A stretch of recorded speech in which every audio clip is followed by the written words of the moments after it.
Hello, everyone, and welcome to Saturday Shenanigans. If you love college football, you're in the right spot. We're going to give you some unfiltered college football content today in every single video that you see. And I know this video is about Colorado and Oregon, but I'm going to preface it with something else. I have the fortunate opportunity to go to Pullman this weekend for the ranked matchup between the Oregon State Beavers and the Washington State Cougars. And if you guys can support this video and smash 10 likes, I'll make a little vlog for you guys of the fan experience. It'll be really fun. You guys will be able to see the behind the scenes and get to know me a little bit more. So make sure to like, comment, and subscribe, support the video. I do this for fun, but it would mean a lot if you guys could blow that up. And thank you so much. Let's get right into the video.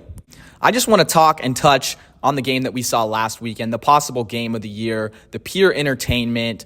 It was a slugfest. It was everything that you wanted from the game. Colorado State at Colorado, over 9 million viewers, the fifth most viewed game in ESPN history. And this game was at 7 o'clock p.m. West Coast time, 10 p.m. on the East Coast time. Most people don't stay up that late to watch Pac-12 After Dark. We hear it all on social media, but they did this time. The game finished at about 1 to 2 a.m. Everyone was still up. Twitter was popping. It was amazing. What Deion Sanders is doing is transcending college football, and it's taking college football to new heights. So if you're hating now, you got some insecurities. The celebrities were there. The Rock. Lil Wayne brought Colorado out of the locker room. How cool is that? You would have never expected to see that in college football ever. ESPN telecast had Offset in an interview. Just imagine being a student at Colorado right now. Now, as far as the game, Colorado didn't look great, and I even think they should have lost. Colorado State had a school record 17 penalties, a lot of 15-yard ones, and one no bigger than Henry Blackburn having a late hit on Travis Hunter that everyone thought was not clean. Following this, Henry Blackburn was slandered all over social media. He had to turn all of his comment sections off. He was receiving death threats, which were condemned by the Colorado State Athletic Department and even condemned by Deion Sanders and Travis Hunter himself. This just shows how much of an impact that Colorado football is having on the whole stratosphere of the game right now. Although it was a thrilling win, and we learned that Shedeur Sanders is him with 4 touchdowns, the game-winning drive, driving the full length of the field. He said it was Brady time. He was right. It was just a clutch game overall by Colorado. They have ice in their veins. But I also learned that Colorado is not going to be able to compete with some of these other Pac-12 teams. They're just not good enough in the trenches. They were easily shut down with their offense most of the game, and I don't think it's going to work against Oregon. The first reason why Oregon will beat Colorado in blowout fashion is Colorado is without Travis Hunter. That's 2 players in one, playing on both sides of the ball, playing pretty much every snap of the game, and Colorado doesn't have the depth to compete with those Oregon athletes. If you lose one player like Travis Hunter, you're losing almost everything on both sides of the ball. That's your guy. I don't feel the need to bring up statistics about this, but if you've watched any Colorado game this season or even checked the box score, they give up a lot of points. And that's not going to work well against Oregon at home. Oregon's offense has been extremely locked in, even in the Texas Tech game where they barely slipped by. Bo Nix is playing the best he's ever had. He's really comfortable in that Oregon offense. He's protected by the offensive line, and everything looks smooth. I believe Bo Nix has 0 interceptions this season, a lot like he did last year. He was very clean, doesn't turn over the ball, and he had 0 interceptions going in half the season, and I think he does it again this year. The difference between the offense of the Buffs and the Ducks is that Oregon is 2-dimensional and Colorado is 1-dimensional. Oregon can run the ball with Bucky Irving, Jordan James, and throw the ball with Bo Nix.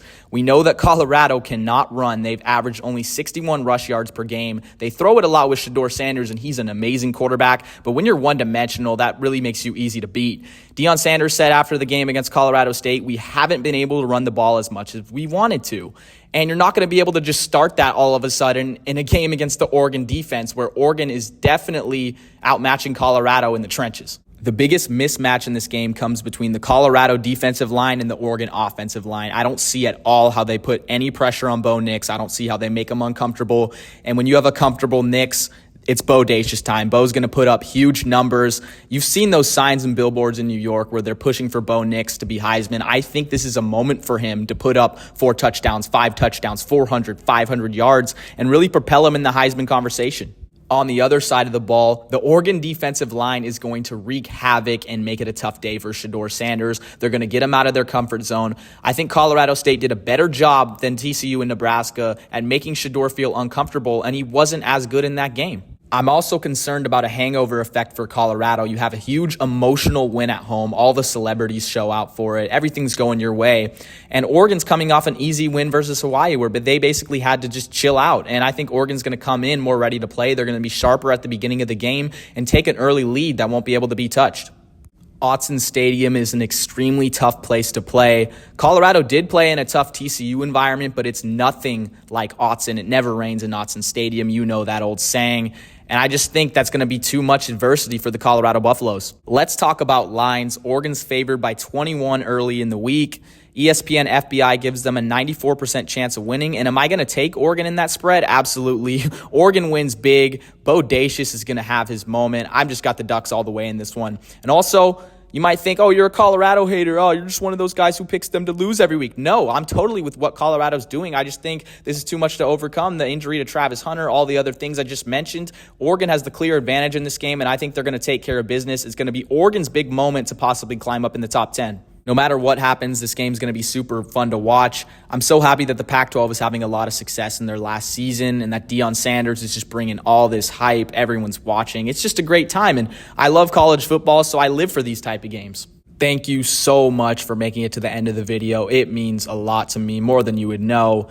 And make sure to like, comment, and subscribe. Let's hit 10 likes on this video so I could give you guys a fun little vlog up in Pullman, Oregon State, Washington State. You guys get to know me a little better, see the behind the scenes. It's going to be great, so support the channel. Thank you so much for listening, and I'll see you guys later this week.